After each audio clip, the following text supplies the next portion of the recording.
बहुत बहुत स्वागत है आप सभी का पढ़ेगा रोल इन पर। आज की क्लास में हम BA सेमेस्टर एजुकेशन का बच्चों पेपर हम दूसरा लेके आ चुके हैं। ठीक है, ये आपका MCQ टाइप का आपका क्वेश्चन पेपर है।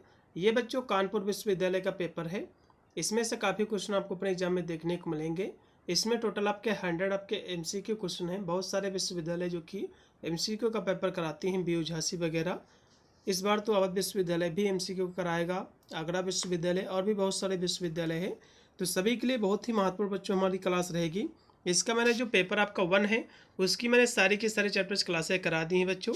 सेकंड पेपर की भी हमारी क्लासें कंप्लीट है, आप चाहे तो इसकी चैप्टर्स क्लासें भी जो है देख सकते हैं। ठीक है, पेपर के नेम आपको मिला लेना है, यही आपको पढ़ना है। सभी विश्वविद्यालय का सिलेबस सेम है, यही आपको पढ़ना है। इसमें आपको पढ़ना है milestones and new dimensions of Indian education, आपको पढ़ना है। यही पेपर का नेम है, यही आपका पेपर का टाइटल है। ठीक है, 2 घंटा आपका समय दिया जाएगा कानपुर विश्वविद्यालय में, जो कि 1.5 घंटा समय दिया जाता है। और पूरा पेपर आपका 75 नंबर का आएगा। चलेगा, इसका पहला क्वेश्चन देखिएगा बच्चों। इसका पहला क्वेश्चन आपका दिया हुआ है कि PMMNMTT का फुल फॉर्म क्या है। एग्जाम में काफ़ी बार पूछा जाता है। और जो है इसका जो है कौन सा उद्देश्य नहीं है क्वेश्चन में जो कि पूछ रहा है, तो इसके बारे में यहाँ से हम जो है आपको बताएंगे। इसका बच्चों फुल फॉर्म होता है पंडित मदन मोहन मालवीय शिक्षण राष्ट्रीय शिक्षण और शिक्षण मिशन, इसका फुल फॉर्म होता है। इसका बच्चों जो उद्देश्य है, इसमें कह रहा कि कौन सा इसका उद्देश्य नहीं है। तो इसका उद्देश्य बच्चे जैसे कि संकाय सदस्यों के शिक्षण कौशल में सुधार करना भी इसका उद्देश्य है। भारत में शिक्षा को बढ़ावा देना, शिक्षण को, ये भी इसका उद्देश्य है। छात्रों को जो है प्रत्यक्ष वित्तीय सहायता प्रदान करना। तो भैया छात्रों को डायरेक्ट जो है रुपए पैसे देना, ये इसका कोई भी भैया उद्देश्य नहीं है। ठीक है, और मॉडल शिक्षित और शिक्षित केंद्रों की स्थापना करना, ये भी इसका उद्देश्य है। लेकिन तीसरा इसका उद्देश्य नहीं है, इसलिए इसमें का तीसरा।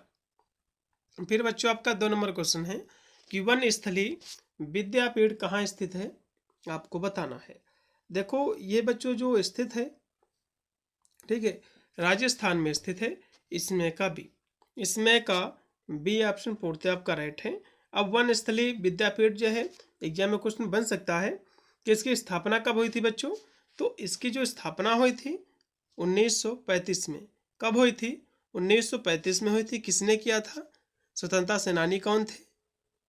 ठीक है, राजनीतिज्ञ कौन थे? तो कहोगे पंडित हीरालाल शास्त्री और जो है रतन शास्त्री ने जो इसकी स्थापना की थी। फिर बच्चों 3 नंबर क्वेश्चन है कि निम्नलिखित में से जो है कौन सा संस्थान के तहत जो है प्रशिक्षण से जो है जुड़ा हुआ है। ये PMMN जो कि TT जो जुड़ा हुआ है। तो ये बच्चों जो जुड़ा हुआ है ये भारतीय प्रौद्योगिकी संस्थान इससे भी जुड़ा हुआ है। ठीक है, और भारतीय जो है प्रबंधन संस्थान इससे भी, राष्ट्रीय शैक्षिक योजना प्रशासन संस्थान सभी से, इसमें का डी, 3 का डी। फिर 4 नंबर क्वेश्चन है कि नवोदय विद्यालय समिति किस मंत्रालय के अंतर्गत जो है कार्य करती है।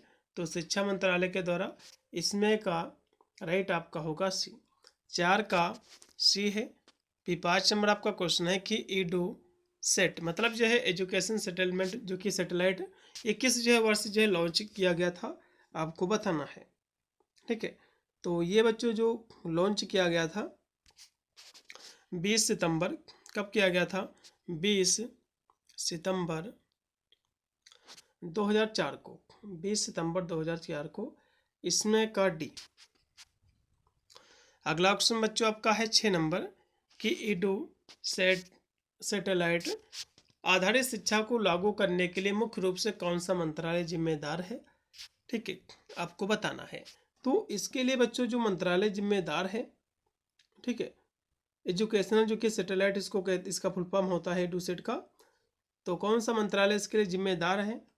तो कहोगे शिक्षा मंत्रालय। इसमें का बी है। फिर है कि NID का जो है फुल फॉर्म क्या है? तो नेशनल जो है एकेडमिक डिपॉजिटरी, इसका फुल फॉर्म हो जाएगा। इसमें का बी ऑप्शन। उसके बाद है कि ईडू एजुकेशनल सैटेलाइट का एक प्रमुख उद्देश्य क्या है, आपको बताना है। तो इसका जो उद्देश्य बच्चों दूरस्थ क्षेत्रों में गुणवत्तापूर्ण शैक्षिक सामग्री जो है प्रसारित करना, इसमें का पहला है। फिर है कि एडू काम का पूरा फुल फॉर्म क्या है, तो एजुकेशन जो है कम्युनिकेशन है, इसमें का पहला, इसमें का बच्चों पहला ऑप्शन पूर्णतः राइट है। फिर है कि एडू काम में निम्नलिखित में से कौन सी तकनीक की उपयोग जो है की जाती है, आपको बताना है। तो इसमें बच्चों जो प्रयोग किया जाता है, इसमें क्लाउड कंप्यूटिंग, स्मार्ट कक्षाएं, आभासी वास्तविकता, ये सभी इसमें का डी। फिर है कि 19वीं सदी के अंत में देखी गई औसत वैश्विक तापमान वृद्धि को किस शब्द से जाना जाता है, आपको बताना है। तो इसको बच्चों जाना जाता है वैश्विक ताप वृद्धि के नाम से, इसमें का भी। फिर है कि स्वयं, स्वयं का फुल फॉर्म क्या है, ये क्वेश्चन बच्चों आपके एग्जाम में देखने को मिलेगा। तो इसका जो फुल फॉर्म है, study waves of active learning for young aspiring minds, इसमें का बी ऑप्शन पूर्णतः आपका राइट रहेगा बच्चों, 12 नंबर आपका क्वेश्चन का। ठीक है, यह बच्चों जो है स्वयं जो है ये भारत सरकार के द्वारा शुरू किया गया एक ऑनलाइन शिक्षा पोर्टल है। क्या है, शिक्षा पोर्टल है, जिसका उद्देश्य समाज के सभी वर्गों तक गुणवत्तापूर्ण शिक्षा जो है पहुंचाना है। फिर आपका है 13 नंबर क्वेश्चन कि स्वयं का मुख्य लाभ क्या है, आपको बताना है। तो इसका बच्चों जो लाभ है, सभी विद्यार्थियों को मुक्त और जो उच्च गुणवत्ता वाली शिक्षा जो प्रदान करना, इसमें का पहला। फिर आपका है 14 नंबर क्वेश्चन है कि ग्रीन हाउस प्रभाव में निम्नलिखित में से कौन सी गैस सबसे महत्वपूर्ण योगदान करती है, तो CO2 करती है, कार्बन डाइऑक्साइड, इसमें का सी। फिर एक निम्नलिखित में से जो है स्वयं की जो है विशेषता नहीं है, जो स्वयं पोर्टल है इसकी कौन सी विशेषता नहीं है, आपको बताना है। तो वीडियो जो है व्याख्यान, ये भी भैया इसकी विशेषता है। ऑनलाइन चर्चा मंच, ये भी इसकी विशेषता है। केवल भौतिक कक्षाएं नहीं भैया, ये नहीं होगा। आत्म मूल्यांकन परीक्षण ये भी इसमें होता है। तो इसमें का कौन सी विशेषता नहीं, तो ये विशेषता इसकी तीसरी नहीं है, केवल भौतिक कक्षाएं। ठीक है, ये इसकी विशेषता नहीं है। अगला देखिएगा कि प्राकृतिक संसाधनों की छीड़ता का प्रमुख कारण कौन सी मानवीय गतिविधि है, तो अति जनसंख्या वृद्धि है, इसमें का सी है। फिर एक नवोदय विद्यालय योजना जो है कब ये शुरू की गई थी, आपको बताना है। तो बच्चों इसकी जो शुरुआत हुई थी 1985 को, इसमें का बी। फिर आपका 18 नंबर आपका क्वेश्चन है कि निम्नलिखित में से कौन सा मोक्ष का लाभ नहीं है, तो कौन सा इसका बच्चों जो है लाभ नहीं है मोक्ष का, आपको ये बताना है। ठीक है, ये क्वेश्चन आपके एग्जाम में जो देखने को मिलेगा। देखो पहली बात तो जो ये लिखा हुआ है मोक्ष, इसका फुल फॉर्म क्या होता है, इसका बच्चों फुल फॉर्म होता है, एम से होता है मैसिव, ओ से ओपन, ओ से ऑनलाइन, सी से कोर्स, मतलब जो है मैसिव ओपन ऑनलाइन कोर्स इसका फुल फॉर्म होता है। ठीक है, तो इसका जो कौन सा लाभ नहीं है, ठीक है, तो शीर्ष जो है विश्वविद्यालयों के पाठ्यक्रमों तक जो है वैश्विक जो कि पहुँच, ये भी इसकी जो कि इसका लाभ है, इसकी विशेषता है। और जो है शिक्षार्थियों के लिए जो है सीमित सीटें, तो भैया ये इसकी विशेषता नहीं है या फिर इसका लाभ नहीं है, क्योंकि सीमित सीटें नहीं, इसमें असीमित सीटें हैं। ठीक है, इसमें जो है असीमित जो है सीट जो कि संख्या है, और छात्र दुनिया के किसी भी कोने में से इसमें जो है भाग ले सकते हैं। तो ये इसकी विशेषता भैया, फिर इसका गुण नहीं है। अगला देखिएगा कि शांति निकेतन की स्थापना किस वर्ष की गई, आपको बताना है। तो 1901 में की गई बच्चों, किसके द्वारा, रविन्द्रनाथ टैगोर के द्वारा। अगला देखिएगा शांति निकेतन से विकसित होने वाले विश्वविद्यालय का नाम क्या है, आपको बताना है। तो विश्व भारती विश्वविद्यालय है, इसमें का डी ऑप्शन पूर्णतः आपका राइट है। ठीक है, क्योंकि रविन्द्रनाथ टैगोर ने 1901 में जो है शांति निकेतन में एक छोटा स्कूल जो कि स्थापित किया, जो बाद में 1921 में विश्व भारती विश्वविद्यालय के रूप में विकसित हुआ। तो ये जो विश्वविद्यालय है विश्व भारती, तो ये 1921 में विकसित हुआ। ठीक है, ये बच्चों जो है केंद्रीय विश्वविद्यालय का इसको दर्जा भी प्राप्त हुआ था, जो कि 51 में। अगला देखिएगा कि वन स्थली विद्यापीठ की स्थापना कब की गई थी, आपको बताना है। तो कहोगे 1935 को, इसमें का बी है। उसके बाद है 22 नंबर क्वेश्चन कि निम्नलिखित में से जो कौन से संस्थान स्वयं पाठ्यक्रमों में जो है योगदान देते हैं। तो IIT ये सभी देते हैं, इग्नू वगैरह, इसमें एक आप डी लगा दो। फिर है कि NIRF ये कब जो है शुरू किया गया था आपको बताना है, ठीक है। तो इसकी शुरुआत कब हुई बच्चों? तो सबसे पहले इसका फुल फॉर्म आप जान लीजिए कि इसका फुल फॉर्म क्या होता है। N से होता है नेशनल, I से होता है जो कि इंस्टीट्यूशनल, R से रैंकिंग, F से जो कि फ्रेमवर्क, ठीक है। इसको कब बच्चों शुरू किया गया था? तो कहोगे 29 सितंबर 2015 को, ठीक है। तो इसमें का बच्चों 2015 पूर्णतः राइट है। उसके बाद है कि वनस्थली विद्यापीठ की स्थापना में महत्वपूर्ण भूमिका किसकी थी आपको बताना है, ठीक है। तो किसकी भूमिका बच्चों थी? तो कहोगे श्रीमती रतन शास्त्री और पंडित जय हीरालाल शास्त्री का। ये भी क्वेश्चन मैंने आपको कराया था, ठीक है। अगला देखिएगा 25 नंबर है कि वनस्थली विद्यापीठ का प्राथमिक केंद्र क्या है आपको ये बताना है, ठीक है। तो इसका प्राथमिक जो केंद्र बच्चों हो जाएगा वो क्या है? 25 नंबर क्वेश्चन की यदि हम बात करें बच्चों तो महिला शिक्षा है, इसमें का बी है। फिर कि समान श्रेणी के राज्यों के लिए RMSA की वित्त पोषण योजना क्या है आपको बताना है। तो ये बच्चों योजना है 75% केंद्र के पास और 25% जो है राज्य के पास, इसमें का आपका बी है। अगला देखिएगा कि MOOCs का एक प्रमुख फीचर क्या है आपको बताना है। तो इसका बच्चों जो एक प्रमुख जो फीचर्स है ये सभी है, जैसे कि आत्म गति से सीखना, प्रशिक्षण, नेतृत्व वाली ऑनलाइन चर्चाएं, कोर्स पूरा करने का जो है प्रमाण पत्र सभी। अगला देखिएगा कि निम्नलिखित में से कौन सा जीवाश्म ईंधन नहीं है। ये क्वेश्चन तो वैसे जियोग्राफी का बच्चों, लेकिन पता नहीं कैसे यूनिवर्सिटी वाले जो है पेपर बनाते हैं कि इधर उधर एक दो क्वेश्चन जो कि ले आते हैं, ठीक है। तो कौन सा बच्चों जीवाश्म ईंधन नहीं है? तो कोयला, पेट्रोलियम और जो है प्राकृतिक गैस, ये सब क्या है? जीवाश्म ईंधन है, लेकिन पवन ऊर्जा कोई भी जीवाश्म ईंधन नहीं है, इसलिए इसमें का सी। अगला देखिएगा कि PMMNMTT इसका जो है मुख्य रूप से कौन सा जो है लाभान्वित इससे होते हैं आपको बताना है। तो इससे जो लाभ होता है विद्यालय और जो है कॉलेज के शिक्षण एवं जो है संकाय सदस्य का, इसमें का बी है। फिर कि श्री अरविंदो आश्रम की स्थापना किस वर्ष हुई थी आपको बताना है।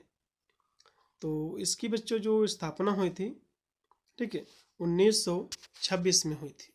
कब हुई थी? 1926 में, इसमें का सी है।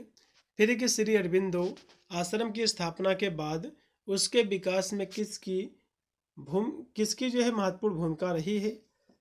तो जो है द मदर की रही है, जिसको मीरा अल्फाजा भी कहा जाता है, इसमें का पहला, ठीक है।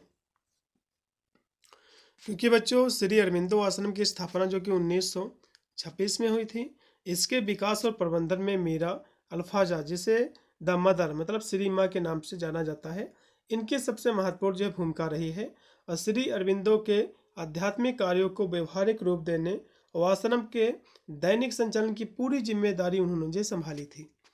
अगला देखिएगा कि NVS का प्रबंधन करने वाली प्रमुख संस्था कौन सी बच्चों है आपको बताना है, ठीक है।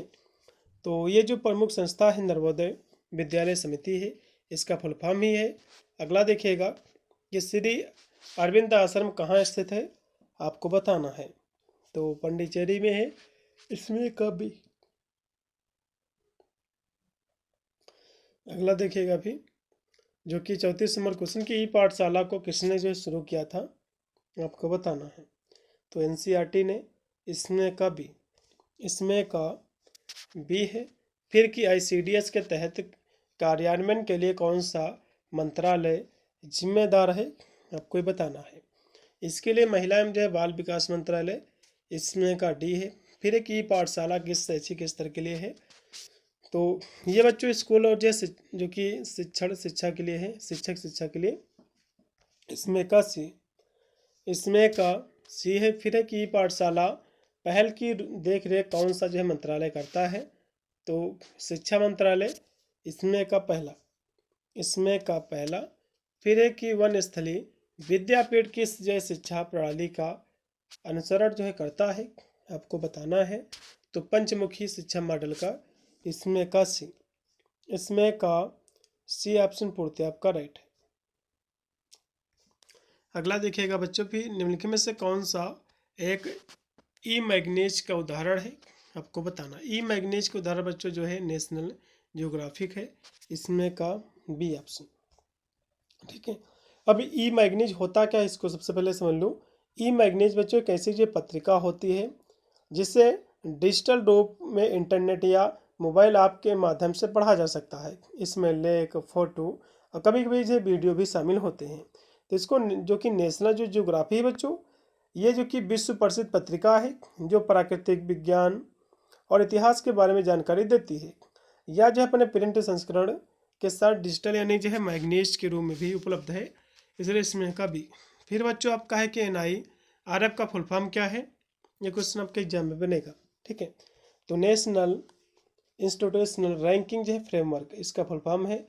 यह क्वेश्चन बच्चों आपके एग्जाम में जरूर बनेगा। अगला देखिएगा 41 नंबर है कि कौन सा वैश्विक संगठन समावेशी शिक्षा को बढ़ावा देता है, आपको बताना है। तो यूनेस्को देता है, इसमें का बी। फिर कि समावेशी शिक्षा से किस समूह को सबसे अधिक लाभ होता है? तो सभी छात्रों जिसमें विकलांग छात्र भी शामिल हैं, इसमें का सी। उसके बाद है कि NIRF रैंकिंग कितनी बार जारी की जाती है, आपको बताना है। तो एनुअल में की जाती है बच्चों, वार्षिक में, इसमें का बी है। फिर है कि भारत में ICDS कार्यक्रम ये कब शुरू किया गया, ये क्वेश्चन तो आपके एग्जाम में जरूर फंसेगा। तो ICDS की जो है शुरुआत कब हुई थी बच्चों? तो 1975 में, इसमें का पहला। फिर आपका 45 नंबर है कि निम्नलिखित में से कौन सी जो है सेवा ICDS के तहत जो है प्रदान नहीं की जाती है, आपको बताना। देखो ICDS के तहत बच्चों टीकाकरण जो है, पूरक पोषण, स्वास्थ्य जांच, ये सभी किया जाता है, लेकिन वयस्कों के लिए प्राथमिक शिक्षा इसका कोई भी लक्ष्य नहीं है बच्चों, इसमें का बी। फिर कि ICDS का मुख्य लक्ष्य समूह कौन सा है, आपको बताना है।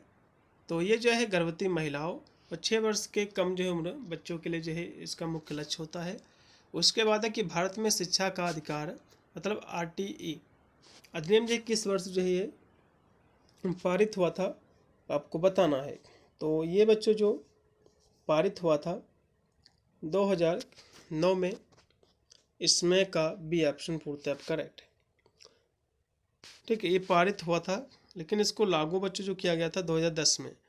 फिर है कि NMEICT का फुल फॉर्म क्या है, आपको बताना है।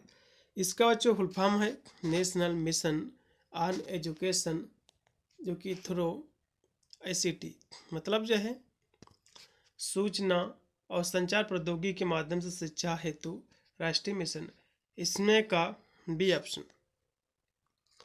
उसके बाद बच्चों है 49 नंबर क्वेश्चन की RTE अधिनियम के अनुसार क्या कोई स्कूल प्राथमिक शिक्षा पूरी तरह से पहले किसी छात्र को निष्कासित कर सकता है? नहीं, क्योंकि शिक्षा का अधिकार अधिनियम के तहत बच्चों निष्कासन की अनुमति ही नहीं है, इसमें का बी। फिर है कि NMEICT का उद्देश्य क्या है? तो शिक्षा की पहुंच बढ़ाने के लिए प्रौद्योगिकी का उपयोग करना, इसमें का डी।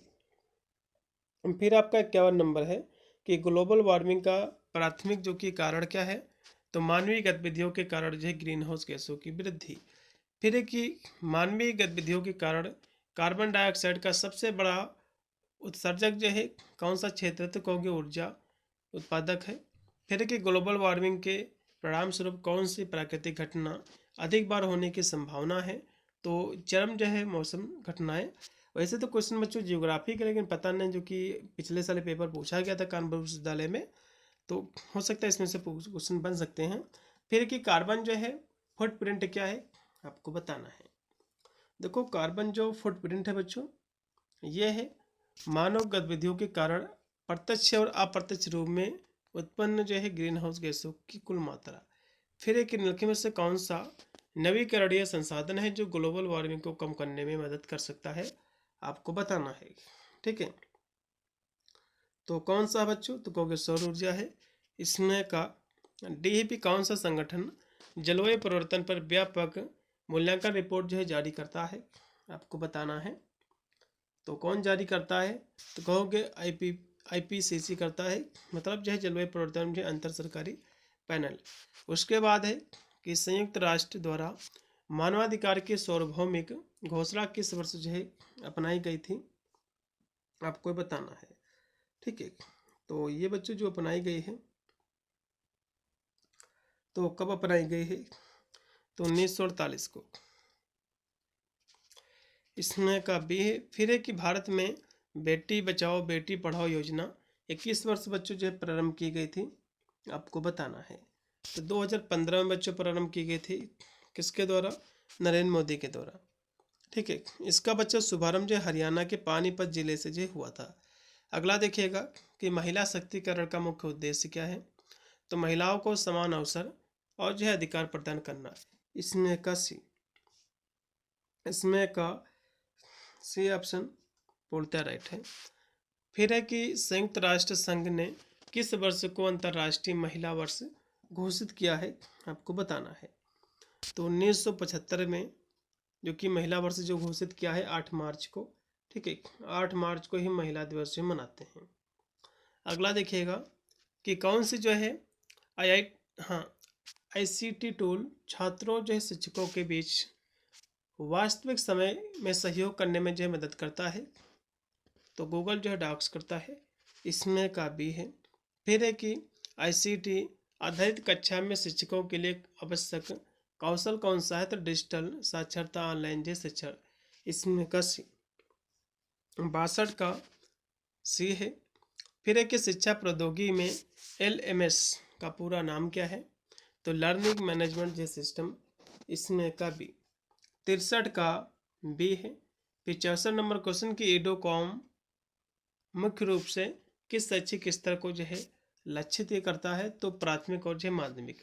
इसमें का पहला 64 का पहला है। फिर 65 नंबर क्वेश्चन है कि PMMNMTT ये किस जो है मंत्रालय के अंतर्गत संचालित होता है, तो शिक्षा मंत्रालय के द्वारा। इसमें का सी।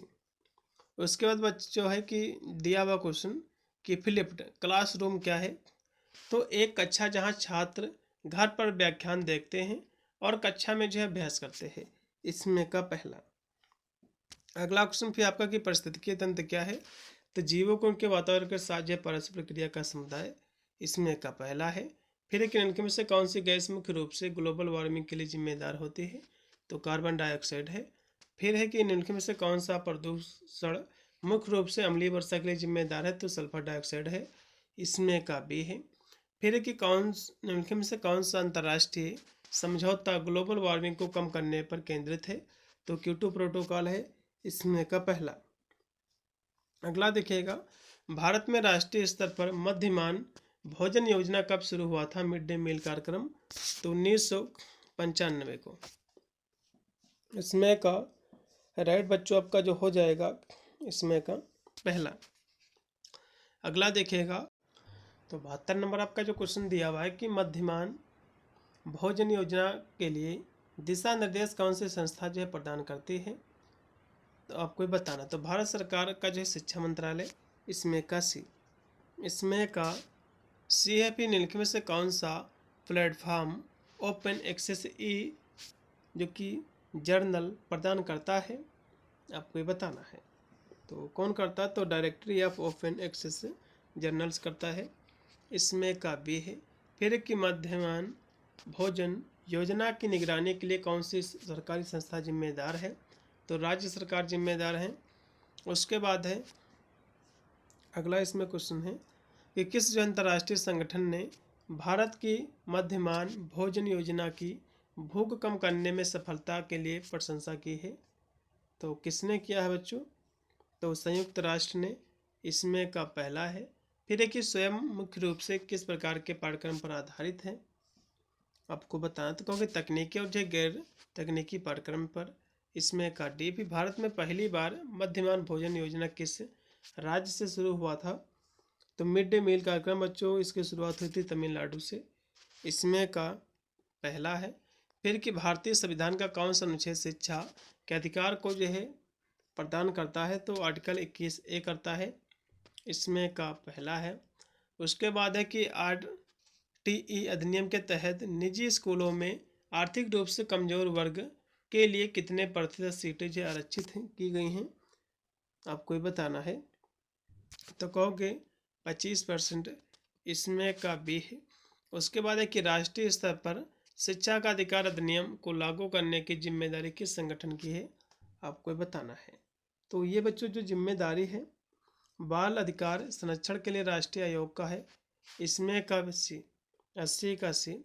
फिर 81 नंबर क्वेश्चन की RTE अधिनियम किस प्रकार के स्कूलों पर जो है लागू होता है, तो सरकारी और निजी दोनों पर, इसमें का जो कि राइट होगा आपका बी। 81 का बी पूर्णतः आपका राइट हो जाएगा।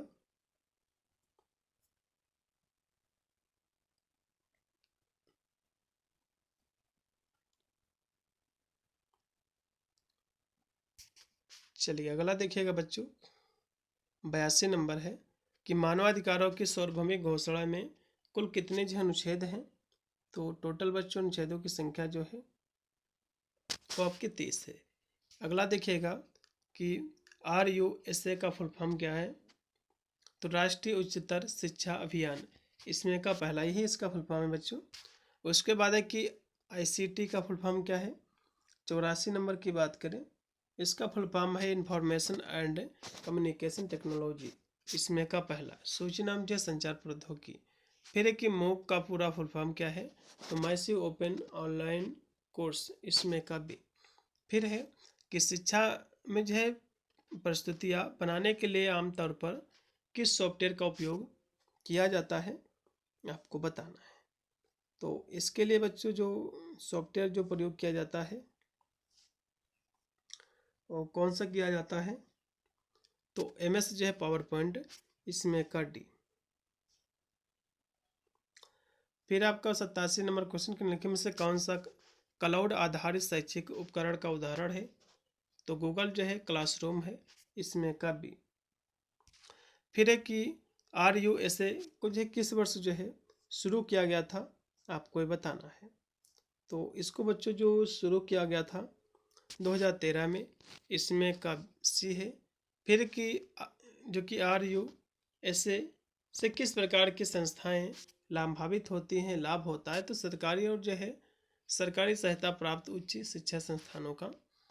फिर है कि गुणवत्ता सुधार के संदर्भ में RUSA का उद्देश्य किस पर केंद्रित होता है, तो संकाय प्रशिक्षण और विकास पर, इसमें का बी है। फिर है कि PMMNMTT योजनाएं कब शुरू की गई थी बच्चों, ये क्वेश्चन में जो कि इसी में बच्चों ये काफ़ी बार क्वेश्चन पूछा गया है। 2014 में इसकी बच्चों शुरुआत हुई थी, इसमें का सी है। उसके बाद है कि RMSA को जो है किस वर्ष लागू किया गया था, आपको बताना है। तो 2009 में, ठीक है।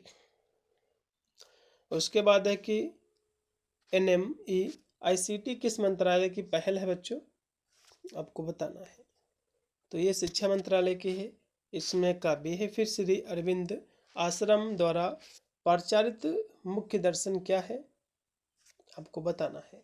तो संपूर्ण योग है, इसमें का बच्चों डी है। फिर है कि NVS का मुख्य उद्देश्य क्या है, 95 की बात करें तो इसका उद्देश्य है कि प्रतिभाशाली ग्रामीण बच्चों को गुणवत्तापूर्ण शिक्षा प्रदान करना। फिर है कि PMMNMTT का दीर्घकालीन लक्ष्य क्या है, आपको बताना है। तो इसका बच्चों जो दीर्घकालीन जो लक्ष्य है, ठीक है, वो क्या है, तो कहोगे भारत में एक मजबूत शिक्षा ढांचा विकसित करना। फिर कि NVS में मुख्य रूप से कौन सा छात्र लाभान्वित होते हैं, आपको बताना है। तो इससे बच्चों जो है ग्रामीण क्षेत्र के जो प्रतिभाशाली छात्र होते हैं। फिर है कि जवाहर नवोदय विद्यालयों में शिक्षण का माध्यम क्या है, तो कक्षा 8 तक क्षेत्रीय भाषा, फिर अंग्रेजी और हिंदी, इसमें का सी। फिर है कि PMMNMTT का पूरा फुल फॉर्म क्या है बच्चों, तो Pandit Madan Mohan Malaviya National Mission of Teachers and Teaching, इसमें का पहला है। फिर बच्चों लास्ट में आपका है 100 नंबर क्वेश्चन है कि RUSA उच्च शिक्षा में समानता कैसे जो है सुधारता है, ये आपको बताना है। तो कहोगे ये हसिया के समुदाय मतलब जो गरीब वर्ग के जो समुदाय हैं उसके लिए गुणवत्तापूर्ण शिक्षा की समान पहुंच जो सुनिश्चित करके, इसमें का भी। तो ये थे बच्चों आपके 100 क्वेश्चन। मैं आपको बता दूं पेपर आपका जैसे हो जाएगा तो पेपर बच्चों अपना भेज देना इस नंबर पे, मैं उसकी आंसर की करा दूंगा 8173840090 पर, ठीक है, जिससे मैं उसकी आंसर की करा दूंगा। आप अपना आंसर की देख लेंगे और अदर विश्वविद्यालय के लिए महत्वपूर्ण रहेगा। मिलता है वीडियो के लिए, तब तक सभी को thank you watching this video.